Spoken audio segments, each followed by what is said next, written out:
Yo guys, welcome back to Black Cuan. Terima kasih telah mengupdate berita kripto dari channel ini. Di kesempatan kali ini kita akan bicara tentang Bitcoin ya. Selama ini Bitcoin disembunyikan atau di-hidden ya. Kemudian dia ini seolah-olah dirahasiakan sekali. Tetapi begitu dia ketahuan, begitu ada publik yang tahu, kemudian disebarluaskan, mereka bilang ini kan cuma bercanda.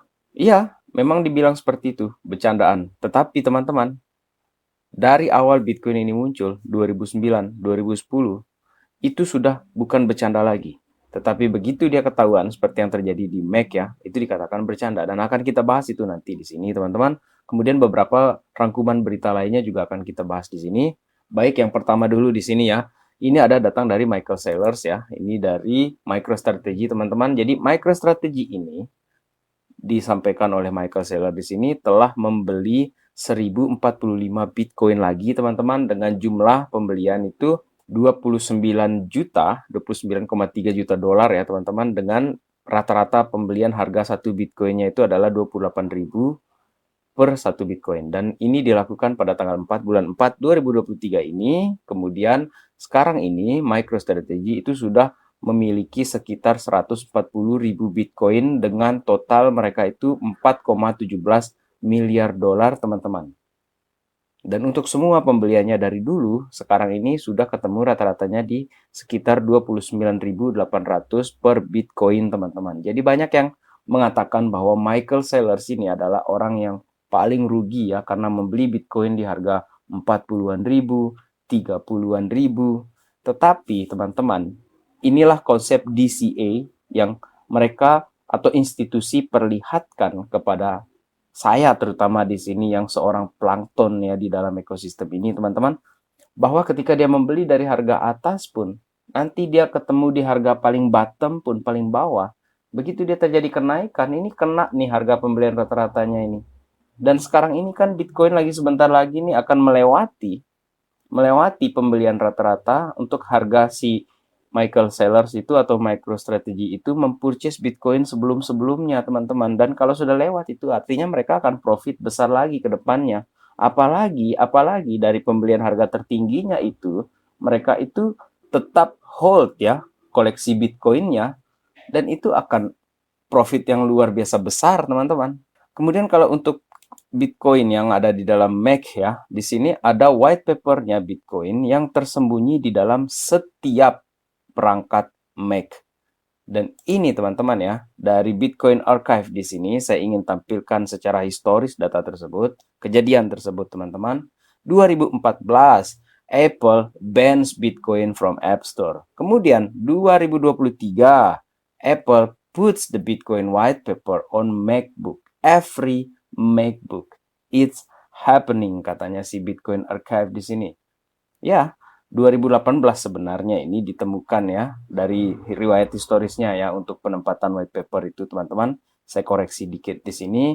2023 ini ketahuannya. Dan gara-gara hal ini teman-teman, CZ itu sampai men-tweet tweetnya sendiri 2 kali teman-teman. Tetapi di sini saya tampilkan yang pertama aja lah. Yang pertamanya di sini dia bilang ini, siapa yang taruh ini Bitcoin white paper itu untuk di setiap Mac yang ada katanya dia. Saya mau traktir dia minum katanya si CZ di sini teman-teman ya. Jadi memang kalau kita lihat ya apa yang terjadi dengan Bitcoin ini lucu-lucu semua teman-teman. Mereka bilang jelek, tapi apa yang dilakukan? Simpan juga, beli juga, kayak gitu kan mereka ini. Dan akhirnya ada juga muncul pro kontra di sini ataupun teori analisa liar lah. Saya bilang seperti itu ya. Karena ini nih. Karena Steve Jobs itu dikatakan dia terlibat di dalam creation of Bitcoin. Apakah Steve Jobs ini? Steve Jobs ini bersama Satoshi Nakamoto itu yang meng-create pertama kali Bitcoin ini, teman-teman. Karena ada fakta yang menarik seputar Steve Jobs ataupun Satoshi Nakamoto ya, berkaitan dengan mereka berdua di sini. Ini akan saya kasih tahu kalian bahwa di tahun 2010 itu Satoshi Nakamoto resmi menghilang. Artinya resmi dia tidak lagi muncul ya untuk menjelaskan tentang Bitcoin ataupun white papersnya Bitcoin semenjak 2010 itu di tanggal 12 Desember teman-teman. Kemudian Steve Jobs ya secara kebetulan pada saat itu ya, dia ini meninggalnya di 2011 tanggal 5 Oktober. Artinya ini ada 10 bulan setelah menghilangnya Satoshi Nakamoto, Steve Jobs meninggal, teman-teman. Atau bisa jadi juga seperti ini, teman-teman. Di Desember itu, Steve Jobs ini udah sakit-sakitan, makanya dia menghilang. Kemudian setelah itu, dia kan meninggal nih. Berarti total nih, resmi nih, si Satoshi Nakamoto itu hilang. Yang artinya, Satoshi Nakamoto itu tidak lain adalah si Steve Jobs itu sendiri, teman-teman. Ya, itulah analisa-analisa liar yang bisa ditampilkan di sini, teman-teman, oleh Watcher Guru. Tetapi kan layaklah untuk kita pertimbangkan atau sebagai entertainment kita lah, hiburan kita untuk melihat seperti apa ke depannya. Karena memang diawali dengan jokes, bercandaan, tetapi lihat harganya sekarang sudah ratusan juta, teman-teman. Kemudian ini yang saya bilang tadi ya, kenapa di setiap make os ya, itu Bitcoin itu ada white papernya yang tersembunyi di dalam sana. Ini yang saya bilang tadi, kenapa dia sangat mensimplified ini, menyederhanakan sekali. Dia bilang ini kan cuma sekedar bercandaan.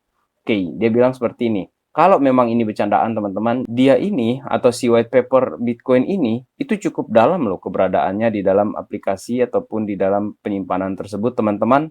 Dan katanya dia ini hanya sekedar peralatan untuk melihat kecepatan ataupun bagaimana si Mac ini menghandle printers atau ngeprint dokumen lah seperti itu.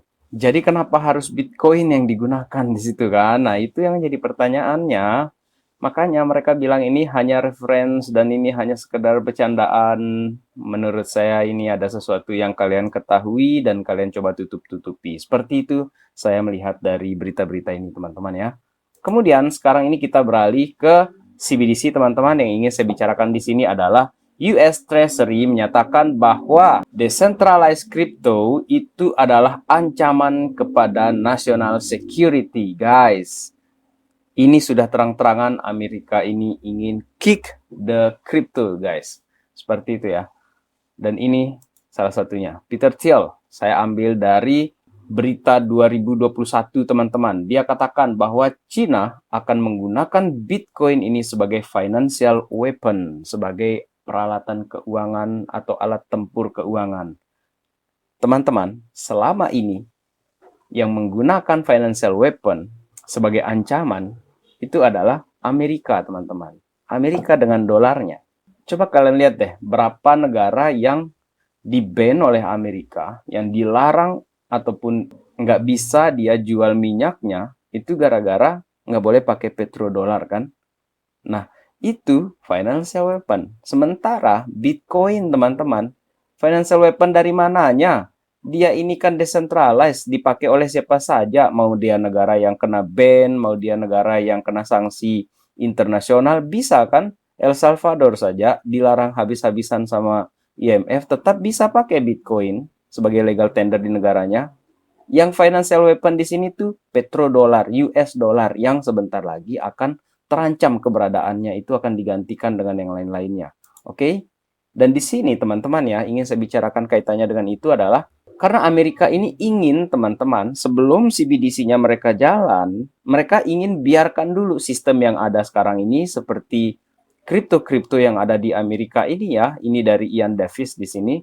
Dia bilang seperti itu supaya nanti ketika CBDC mereka keluar, itu baru kripto-kripto yang lain-lain itu sudah tersapu semuanya, tinggal sedikit yang bersisa, tinggal gampang disapu. Sehingga CBDC mereka lah yang akan menguasai pasaran atau menguasai finansial seperti itu, teman-teman.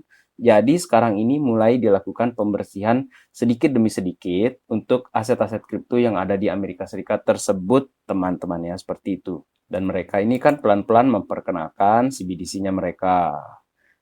Makanya mereka bilang ini financial weapon, ini Bitcoin. Lucu kan? Mereka yang bikin financial weaponnya sendiri dari dulu ini dengan petrodollarsnya. Kemudian teman-teman di sini orang yang berpihak kepada people ya, society atau orang-orang yang oposisi lah kepada pemerintahan sekarang, dia bilang bahwa financial control itu akan dilakukan dengan CBDC tersebut atau digital dollar tersebut. Dan ini dikatakan oleh parlemen dari Republikan ya di sini, Tom Emmer. Dia katakan seperti itu. Ini akan membuat semacam lelucon ya kepada civil liberties, kebebasan warga sipil di Amerika tersebut, teman-teman. Dan kalau saya boleh tanya kepada kalian, apabila nanti rupiah juga dibikinkan rupiah digital ya, teman-teman, Apakah kalian setuju atau tidak setuju? Coba kalian komen di kolom komentar teman-teman. Karena menurut saya di sini teman-teman, dolar lah dulu kita bahas ya. Kita nggak usah bahas yang rupiah digital dulu, karena analoginya juga sama. Menurut saya di sini ya teman-teman, CBDC ini adalah murni perbudakan. Sementara Bitcoin itu adalah freedom. Seperti dikatakan di Bitcoin Magazine di sini. Kenapa saya bilang CBDC adalah slavery? Karena begini, kita punya HP nih, kita punya perangkat tools, dan di situ adalah uang kita di dalam situ. Dan kita nggak bisa ngapa-ngapain kalau misalnya tools tersebut ditutup atau diblok oleh pemerintah atau di-freeze oleh pemerintah, teman-teman. Sementara kalau kita pegang emas saja ini contohnya, kita pegang Bitcoin contohnya. Siapa yang mau freeze itu? Siapa yang bisa tahan emas kita yang kita simpan di dalam tanah, di belakang rumah kita, atau kita simpan di tempat lain, di institusi, atau Bitcoin kita simpan di dalam wallets yang offline, wallets yang online lah. Nggak ada yang bisa freeze kan? Tetapi kalau kita simpan uang digital yang dicetak oleh central bank, dia freeze wallet kita, dan bahkan dia juga bisa nge-track kemana kita belanja. Nggak bisa macam-macam kita di sini. Dan itulah kenapa saya yakin Bitcoin, aset-aset kripto lainnya, ini akan menjadi semacam perlawanan untuk kekuasaan yang mencoba untuk tetap mengkontrol manusia, teman-teman. Kemudian teman-teman ya, kalau kita lihat ini di logo Twitter web ya teman-teman, ini akan kita bahas selanjutnya. Ini kan sudah balik lagi nih si burung ini ya teman-teman.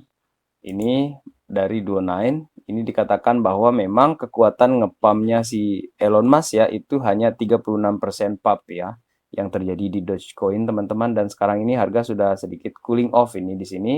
Bahkan di hari ini pun teman-teman, ketika sudah digantikan lagi nih logonya, balik lagi nih ke burung, sudah tidak lagi si Doge tadi itu ya. Ini harga si Doge ini sudah turun lumayan ya. Artinya sudah tidak ada lagi bahan bakar ini untuk ngegas lagi ke atas teman-teman. Di sini yang ingin kita bicarakan itu adalah mengenai pom-poman seperti ini teman-teman, jangan sampai membuat kita FOMO teman-teman. Tetapi kita coba lihat ya, kalau misalnya kita mau ikut jadi pembeli itu, ya kita tunggu di pullback lah seperti itu teman-teman ya. Jangan pernah chasing the pump guys. Jangan pernah ngikut kejar bis yang lagi jalan ngebut. Kalaupun kita bisa pegang besinya, kita malah akan jatuhnya itu ditarik sama bis itu di sepanjang jalan raya. Lecet-lecet kaki tangan kita itu kalau kita jatuh kan. Seperti itu teman-teman. Jadi jangan pernah tunggu dia bisnya berhenti dulu baru kita masuk. Seperti itu ya. Kemudian teman-teman yang terakhir di sini mengenai Bitcoin sebagai penutup video saya ya di sini. Memang sudah ngetes 3 kali ya, udah ada 3 kali nih ngetes nih resisten yang terbarunya sekarang Bitcoin ya. Kalau kalian lihat di chart yang harian di situ, teman-teman, untuk Bitcoin ya, ini pembelajaran saya di 2016 ya, 2017 ketika diajarin pertama kali ya mengenai technical analysis seperti itu. Kalau sudah 3 kali ngetes resisten itu biasanya harga itu akan cenderung turun seperti itu. Tetapi kan ini beda kasus teman-teman ya, untuk yang Bitcoin kali ini ya. Dan sekarang ini pun yang bikin kita optimis itu adalah 1 million. Jadi ada 1 juta orang. 1 juta orang sekarang ini memegang 1 Bitcoin untuk wallet teman-teman. Ini adalah penambahan jumlah address yang hold 1 Bitcoin bertambah teman-teman. Artinya tidak sedikit juga ini yang kelas kepiting, udang itu semakin optimis untuk memegang Bitcoin. Dan nanti itu juga kaitannya dengan beberapa event-event besar yang akan terjadi di Amerika ya, seperti laporan-laporan yang akan keluar ya mengenai data ekonomi di Amerika, dan itu akan kita pantau terus teman-teman ya. Dan saya berharap di awal minggu depan itu Bitcoin sudah di atas 30.000. Itu harapan saya, tetapi data bisa berbicara lain nantinya teman-teman. Oke, sekian video kali ini. Terima kasih telah menonton. Salam Black Cuan. Peace my friend.